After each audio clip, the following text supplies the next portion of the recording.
हुजूर अकरम सल्लल्लाहु अलैहि वसल्लम फरमाते हैं कि क़यामत के दिन 70,000 मलाइका के आगे जो उवैस क़रनी के मानिंद होंगे, उवैस को जन्नत में दाखिल किया जाएगा ताकि मखलूक उनको शनाख्त ना कर सके, सिवाय उस शख्स के जिसको अल्लाह उनके दीदार से मुशर्रफ करना चाहे। इसलिए कि आपने खलवत नशीन होकर मखलूक से रोपोशी इख्तियार करके महज इसलिए इबादत और रियाजत इख्तियार की कि दुनिया आपको बरगुज़ीदा तस्वुर ना करे, और इसी मसलहत के पेश नज़र क़यामत के दिन आपकी पर्दादारी कायम रखी जाएगी। हुज़ूर अकरम सल्लल्लाहु अलैहि वसल्लम ने फरमाया कि मेरी उम्मत में एक ऐसा शख्स है जिसकी शिफाअत से कब्ल रबी और मज़र की भेड़ों के बाल के बराबर गुनाहगारों को बख्श दिया जाएगा। रबिया और मज़र दो कबीले हैं जिनमें बकसरत भेड़ें पाई जाती थीं, और जब सहाबा कराम रज़ियल्लाहु ताला अन्हुमा ने हुज़ूर सल्लल्लाहु अलैहि वसल्लम से पूछा कि वो कौन शख्स है और कहाँ मुकीम है, तो आप सल्लल्लाहु अलैहि वसल्लम ने फरमाया कि अल्लाह का एक बंदा है। फिर सहाबा रज़ियल्लाहु ताला अन्हुमा के इसरार के बाद फरमाया कि वो उवैस क़रनी हैं। जब सहाबा कराम ने पूछा क्या वो कभी आपकी खिदमत में हाजिर हुए, आप सल्लल्लाहु अलैहि वसल्लम ने फरमाया कभी नहीं, लेकिन चश्मे ज़ाहिरी के बजाय चश्मे बातिनी से उसको मेरे दीदार की सआदत हासिल है, और मुझ तक ना पहुँचने की दो वजूह हैं। अव्वल ग़लबे हाल, दोम ताज़ीम शरीयत, क्योंकि उनकी वालदा मोमिना भी हैं और ज़ईफ़ नाबीना भी, और वैस शुतरबानी के ज़रिए उनके लिए माश हासिल करता है। और फिर जब सहाबा कराम रज़ियल्लाहु ताला अन्हुम ने पूछा कि क्या हम उनसे शर्फ़ नियाज़ हासिल कर सकते हैं, हुज़ूर सल्लल्लाहु अलैहि वसल्लम ने फरमाया कि नहीं, अलबत्ता उमर व अली रज़ियल्लाहु ताला अन्हुमा उनसे उनकी मुलाकात होगी, और उनकी शनाख्त यह है कि पूरे जिस्म पर बाल हैं और हथेली के बाएं पहलू पर एक दरहम के बराबर सफ़ेद रंग का दाग है, लेकिन वो बरस का दाग नहीं है। लिहाजा जब उनसे मुलाकात हो तो मेरा सलाम पहुंचाने के बाद मेरी उम्मत के लिए दुआ करने का पैगाम भी देना। फिर जब साहबा ने अर्ज़ किया कि आपके पैराहन का हकदार कौन है, तो फरमाया उवैस क़रनी। दौरे खिलाफत राशिदा में जब हज़रत उमर और हज़रत अली रज़ियल्लाहु ताला अन्हुमा कूफे पहुँचे और अहले यमन से उनका पता मालूम किया, तो किसी ने कहा कि मैं उनसे पूरी तरह तो वाकिफ़ नहीं, अलबत्ता एक दीवाना आबादी से दूर अरफा की वादी में ऊँट चराया करता है, लोगों को हंसता हुआ देखकर खुद रोता है और रोते हुए लोगों को देखकर खुद हंसता है। चुनांचे हज़रत उमर और हज़रत अली रज़ियल्लाहु अन्हुमा जब वहाँ पहुँचे तो देखा कि हज़रत उवैस नमाज में मशगूल हैं और मलाइका उनके ऊँट चरा रहे हैं। फ़रागत नमाज के बाद जब उनका नाम दरियाफ़्त किया तो जवाब दिया कि अब्दुल्ला, यानी अल्लाह का बंदा। हज़रत उमर रज़ियल्लाहु ताला अन्हु ने फरमाया कि अपना हाथ दिखाइए। उन्होंने जब हाथ दिखाया तो हुज़ूर सल्लल्लाहु अलैहि वसल्लम की बयान करदा निशानी को देखकर हज़रत उमर रज़ियल्लाहु ताला अन्हु ने दस्तबूसी की।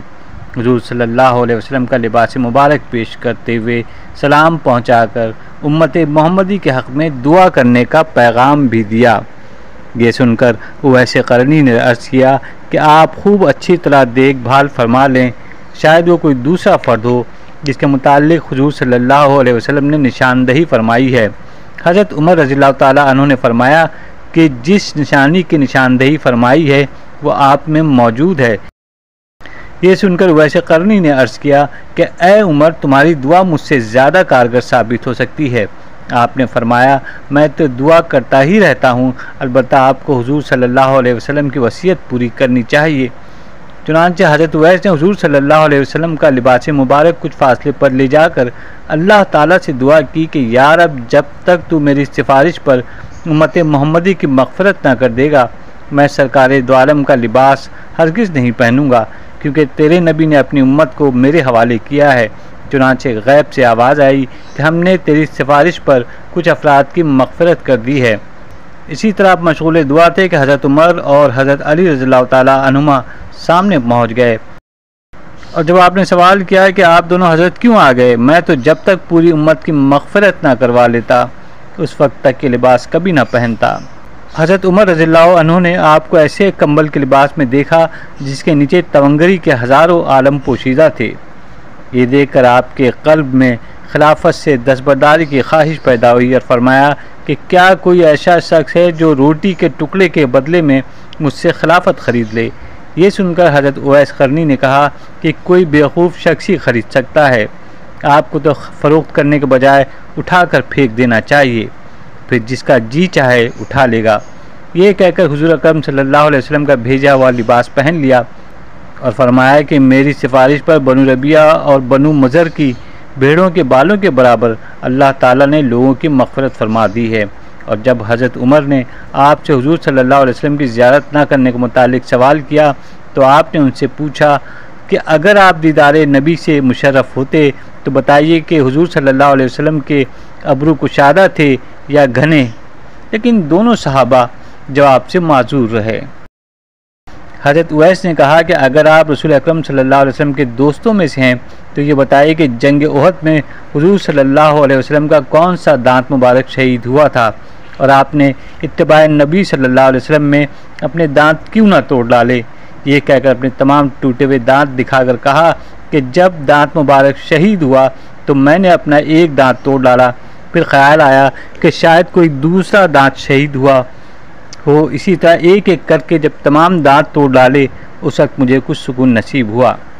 ये देखकर दोनों साहबा रज़ियल्लाहु ताला अन्हुमा पर रक़्क़त तारी हो गई और ये अंदाज़ा हो गया कि पास अदब का हक़ ही होता है।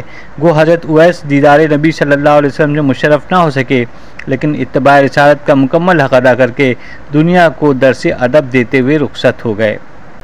जब हज़रत उमर रज़ियल्लाहु अन्हु ने अपने लिए दरख्वास्त की तो आपने कहा, नमाज में अत्तहियात के बाद ये दुआ किया करता हूँ, अल्लाहुम्मा अग़फ़िर लिल मोमिनीना वल मोमिनात, ऐ अल्लाह तमाम मोमिनों मर्दों औरतों को बख्श दे, और अगर तुम ईमान के साथ दुनिया से रुखसत हुए तो तुम्हें सुरखरुई हासिल होगी, वरना मेरी दुआ बेफ़ायदा होकर रह जाएगी।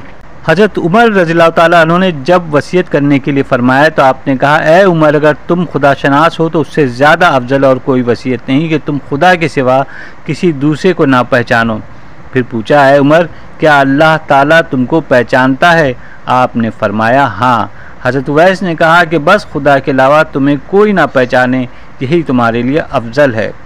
हज़रत उमर ने ख्वाहिश की कि आप कुछ देर इसी जगह क़याम फरमाएं, मैं आपके लिए कुछ लेकर आता हूँ।